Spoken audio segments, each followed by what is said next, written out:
राजीव जेटली भाई, सबसे पहला सवाल तो मेरा आपसे यही बनता है, देश विरोधी है राहुल गांधी, दिमाग खराब हो गया राहुल गांधी का, एंटी नेशनल है, विदेश की धरती पर अपमान करते हैं भारत का, और इलाज की जरूरत है राहुल गांधी को। सॉरी नहीं, आपको नहीं लगता कि इलाज की जरूरत है? ये हमसे पूछ रहे हैं आप? मुझे लगता है सारे प्रवक्ता बताएंगे, इलाज भी बताएंगे और उसके स्पेशलिस्ट भी बताएंगे किस डॉक्टर से करवाना चाहिए, ये भी बताएंगे किस अस्पताल में करवाना चाहिए, दवाइयां कौन सी होनी चाहिए, शायद ये भी बता दें, ईमानदारी से अगर इस बात को रखेंगे। मजा आया। अच्छा। अगर हमारे देश का एक लीडर ऑफ ऑपोजिशन विदेशी भूमि पर जाकर भारत को गाली निकाले, भारत के संविधान को गाली निकाले और वहां पर जाकर इस बात को बोले कि हमने हिमाचल जीता, हमने ये प्रदेश जीता, हमने कर्नाटका जीता, और उसके बाद ये बोले, आप सोचिए, उसके बाद ये बोले कि भारत के अंदर संविधान खतरे में है, वोट की चोरी हो रही है, और ये साथ साथ ये भी बोल रहे कि हम जीते, मतलब हम जीते तो वोट की चोरी नहीं है, भारतीय जनता पार्टी जीती तो वोट की चोरी है। तो आप ये सोचिए, अगर कोई इस तरीके की स्टेटमेंट विदेशी भूमि पर जाकर के देगा तो उसका इलाज होना जरूरी है। ऐसा होगा, मैं तो डॉक्टर नहीं, किसी डॉक्टर को भी बिठाना चाहिए था आपको। ये ज्यादा गड़बड़ है राहुल गांधी के भीतर, राजीव जी, ये ज्यादा गड़बड़ है राहुल गांधी के भीतर कि वो विदेश में जाकर अनाप शनाप बोलते, या नहीं, वो तो यहाँ पे भी बोलते हैं और वहां पे भी बोलते हैं, वहां यहाँ उन्हें देश की जनता से खतरा है, वह खुलेआम बोलते हैं, उनको पता है भारत के लोग नहीं है। तो सच्चाई नहीं जानते हैं मेरे सामने बैठने वाले, इनके सामने मैं जो कुछ भी बोलूंगा उसको सुनेंगे। मैं सॉरी आपसे एक रिक्वेस्ट कर रहा था, आपको आज एक मनोचिकित्सक को भी बिठाना चाहिए था, एक डॉक्टर को भी बिठाना चाहिए था, वो भी ओपिनियन लेनी चाहिए थी कि राहुल गांधी जी को किस तरीके की ट्रीटमेंट की जरूरत है। वो हमने शायद आज कहीं लैग कर दिया। अगर हमारे बीच में कोई डॉक्टर हो तो उन्हें कहिए थोड़ी देर के लिए पॉलिटिकल पार्टी के प्रवक्ता के तौर पर ना 5-7 मिनट एक मेडिकल चिकित्सक के तौर पर डिस्कशन कर ले, तो मुझे लगता है इलाज भी यहाँ हम इसी डिबेट के अंदर उनका निकाल लेंगे। कोई सेंस है इस बात की? मतलब विदेश की धरती अगर पर आप राहुल सोचिए गांधी इतनी सारी बोलते बातें हैं, करके अगर आप मुझसे पूछे, एक सेकंड, दिमाग इसलिए खराब है राहुल गांधी का कि देश के मुद्दे विदेश में उठाते हैं। नेचुरली जहां पे देश की जनता नहीं होगी वहां पे आप कुछ भी कह सकते हैं, तो फिर ये देश के प्रधानमंत्री, उन्हें तो सच्ची लगेगा। ये फिर देश के प्रधानमंत्री, सबसे लोकप्रिय नेता, मई 2015 में प्रधानमंत्री बनने के बाद सियोल में दक्षिण कोरिया में कह रहे थे कि लोग सोचा करते थे कि पिछले जन्म में क्या पाप किया, भारत में पैदा हो गए। अरे बाप रे, ये तो धोती खोल रहा है। हाँ बिल्कुल सोचा करते थे, क्यों नहीं सोचा करते थे? आप नहीं सोचते थे? बताइए, आपको लगता था कि भारत ऐसा ही है जैसा आपने 2014 के बाद देखा, ऐसा भारत आपको पहले मिला था? ऐसी डेवलपमेंट आपको पहले मिली थी? बुद्ध की, ऐसी सड़कें आपको पहले मिली थी? ऐसी बिजली आपको पहले मिली थी? ऐसी ट्रेनें आपको पहले मिली थी? एक सेकंड राजीव जेटली, भगवान बुद्ध की धरती, भगवान महावीर की धरती, भगवान श्री राम की धरती, वो 2014 से पहले ऐसी थी कि लोग यहाँ जन्म लेने से पहले उनको लगता था कि क्या पाप कर दिया, भारत में पैदा हो गए। What's happening? नंगा करके नहला रहा। हाँ, क्योंकि उन्हें लगता था यहाँ पर सरकार मेरे मौलिक अधिकार मुझसे छीन रही है, मेरा विकास मुझे नहीं दे रही है, मैंने क्या गुनाह किया इस देश में पैदा होके? अरे ये तो राम की भूमि है, ये तो बौद्ध की भूमि है, ये तो बाबा साहब अंबेडकर की भूमि है, ये तो उन लोगों की भूमि है जिन्होंने विश्व को ज्ञान दिया। इतनी बड़ी भूमि को इन्होंने ऐसे उजाड़ करके रख दिया, ऐसा बर्बाद कर दिया, तो लोगों को तकलीफ होती थी इस बात से। भूमि तो वही है ना, तो देश में बोलते हैं ना फिर राजीव जेटली, वही है। अरे भाई, सरकार देश में बदली बोलते और हैं, परिवर्तन आ गया। वहाँ दक्षिण कोरिया में बोलने की क्या जरूरत थी जहाँ भारत का कोई आदमी उन्हें सुन ही नहीं रहा था? कौन है ये पागल आदमी? अरे देश में तो सभी बोलते थे, आप नहीं बोलते थे? बसों में, ट्रेनों में, इस देश का कुछ नहीं हो सकता। याद कीजिए थोड़ा सा। और ये जनता जो आपके चैनल को देख रही है वो भी याद कर रही होगी, क्या बोलते थे हम लोग? बॉलीवुड की मूवी में दिखाते थे इस देश का कुछ नहीं हो सकता, आम जनता कहती थी इस देश का कुछ नहीं हो सकता। वो उम्मीद मर चुकी थी, वो उम्मीद 2014 के बाद देश के प्रधानमंत्री, घर में हम 100 झगड़े करेंगे, घर में एक दूसरे को गाली देंगे, बाहर जाकर अपने देश को गाली देना, ये तो वही देशद्रोह है जो राहुल गांधी कर रहे हैं। कैसा लगा मेरा मजाक?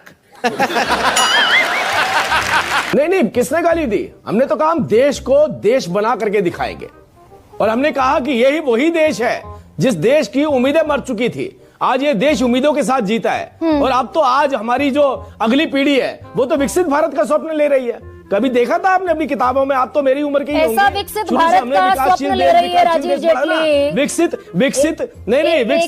विकसित शब्द कभी आया आपकी बुक में, आपकी किताब में? नहीं, वो दरअसल किताबी है क्या विकसित शब्द? 9,000 बच्चों को एयर नहीं स्ट्रिप आया ही नहीं। सुन तो लीजिए मेरे भाई, अभी मजा आएगा ना भिड़ो। सुन तो रहे हैं, विकसित भारत हम सुन रहे हैं, लेकिन ये दरअसल कागजी है, किताबी है, क्योंकि 9,000 बच्चे ओडिशा में एयर स्ट्रिप पर बैठा दिए जाएंगे। 187 पद हैं नौकरियों के, 9,000 बच्चे आवेदन करेंगे और इस एयर स्ट्रिप पर बैठा दिया जाएगा उनको। ये विकसित भारत है। देखिए मैं आपको कह रहा हूं, पिन पॉइंट करिए। यह भी अच्छा लगता है कई बार कि जर्नलिस्ट आजकल माइक्रोस्कोप लेकर के कमियां ढूंढने निकलते हैं। हमने तो नहीं कहा ना हमने स्वर्ग बना दिया देश को, हमने स्वर्ग बनाना है देश को। ये देश की जनता भी जानती है और देश की ब्यूरोक्रेसी भी जानती है और ये जर्नलिस्ट भी जानते हैं। देखा आपने लापरवाही का नतीजा है।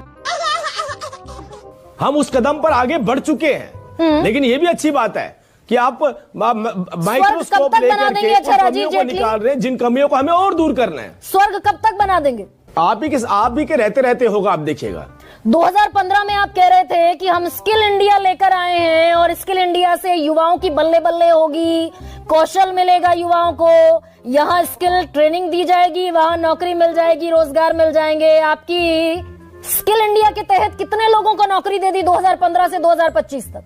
तो फिर इतना जोर से काय को चिल्ला रहा है? स्टाइल है बाबू भैया, राजू का स्टाइल।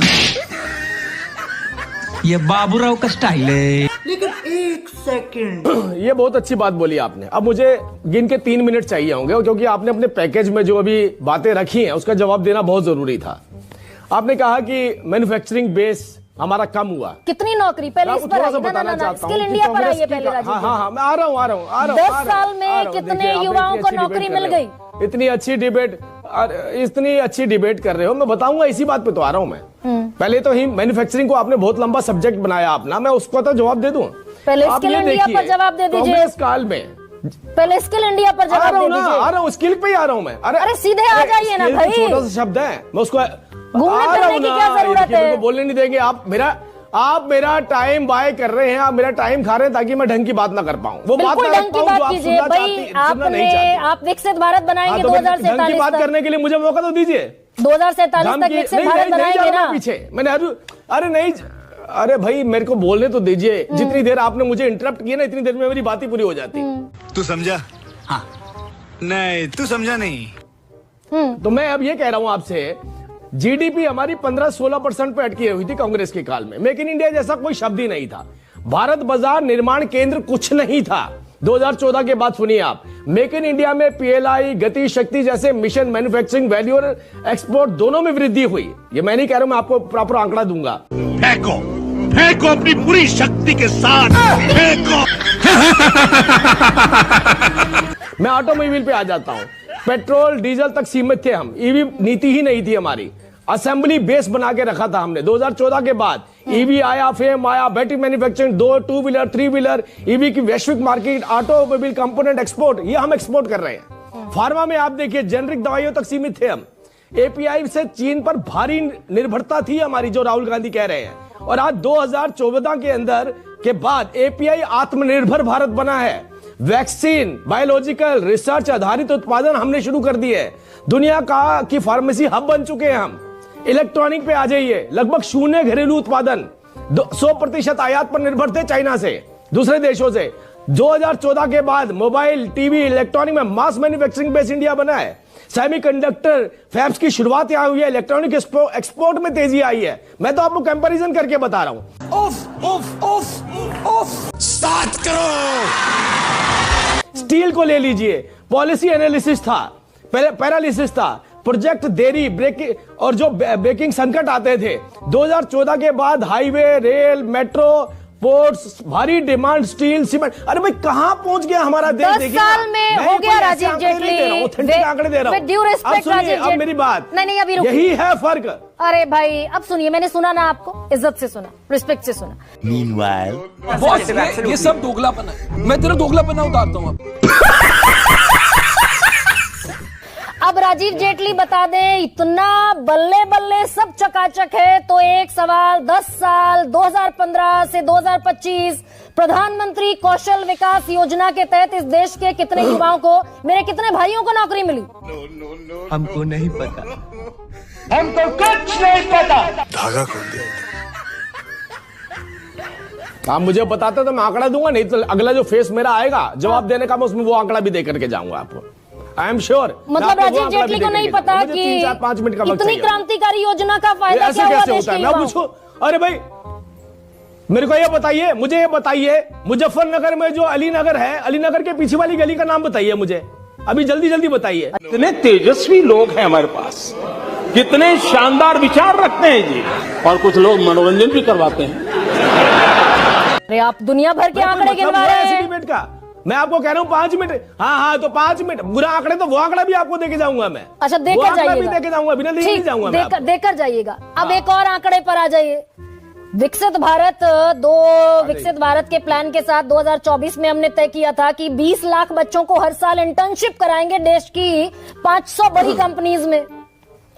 पहले चरण में 87,000 बच्चों ने अप्लाई किया और नौकरी इंटर्नशिप मिली 8,700 को, नौकरी मिली सिर्फ 95 को। 20 लाख से 95 पर विकसित भारत। अच्छा ये थोड़ा सा मैं आपको करेक्ट कर देता हूं इस बात पे। सॉरी, आपने अच्छा क्वेश्चन उठाया आपने।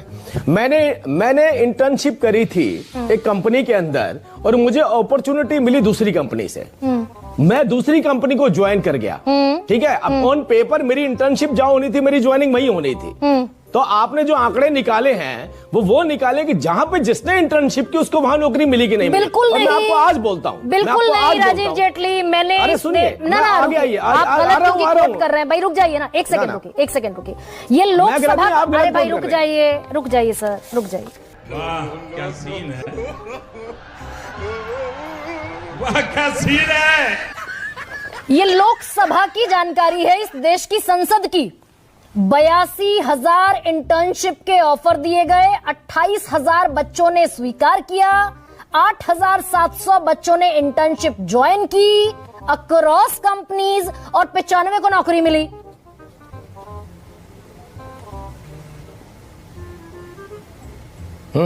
हाँ राजीव जेटली, 20 लाख से 95 पर आ गए हम।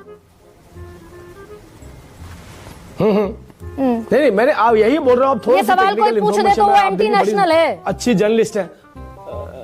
नहीं, क्यों एंटी नेशनल है? वो बच्चे नौकरी कर रहे हैं, आपको देख रहे हैं टीवी पे बैठ के कि आप कैसे सवाल पूछ रही हैं जिसके बारे में आपको जानकारी नहीं है। जोर जोर से बोल के लोगों को स्कीमें बता दे। खत्म। Bye bye, tata, goodbye, गया। साथियों फाइनली अपनी इस वीडियो का हो चुका है दी एंड। उम्मीद है कि आपको हमारी यह वीडियो अच्छी लगी होगी। अगर वीडियो अच्छी लगी हो तो वीडियो को लाइक करके, हमारे चैनल को सब्सक्राइब करके, बगल में बने घंटी वाले आइकन को दबाकर ऑल को सिलेक्ट कर लें, ताकि आगे आने वाली ढेरों रोमांचक और मज़ेदार वीडियोज की नोटिफिकेशंस आप लोगों को बिना किसी अड़चन के प्राप्त होती रहे। तो साथियों अभी के लिए इतना ही, मिलूंगा नेक्स्ट वीडियो में। तब तक की खातिर स्वस्थ रहो, मस्त रहो और जाग रहो, सबसे आगे और फर्स्ट रहो। टिंग टांग।